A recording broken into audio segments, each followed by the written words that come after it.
মেহেরপুর জেলা জাসাসের উদ্যোগে লিফলেট বিতরণ। রবিবার সকাল ১১টার সময় জেলা প্রশাসকের কার্যালয়ের সামনে পথসভা ও লিফলেট বিতরণের করা হয়। মেহেরপুর জেলা জাসাসের সদস্য সচিব বাকাবিল্লার সঞ্চালনায় প্রধান অতিথি হিসেবে বক্তব্য রাখেন জাসাস কেন্দ্রীয় কমিটির সদস্য সচিব মোহাম্মদ জাকির হোসেন রোকন।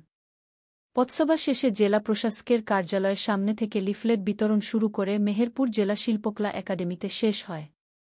মেহেরপুর জেলা জাসাসের আহ্বায়ক অধ্যাপক মাহফুজুর রহমান অশেষের সভাপতিত্বে লিফলেট বিতরণ অনুষ্ঠানে প্রধান অতিথি হিসেবে উপস্থিত ছিলেন জাসাস কেন্দ্রীয় কমিটির সদস্য সচিব মোহাম্মদ জাকির হোসেন রোকন।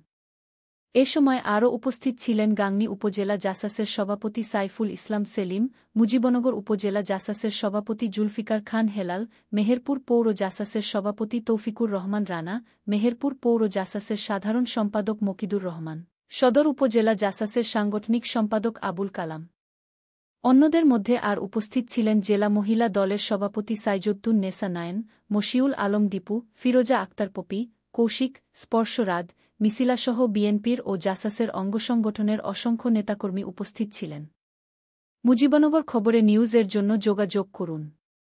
আসফারুল হাসান সুমন, উপদেষ্টা সম্পাদক, মোবাইল 017222266606। শাহেদুজ্জামান রিপন, যুগ্মবার্তা সম্পাদক।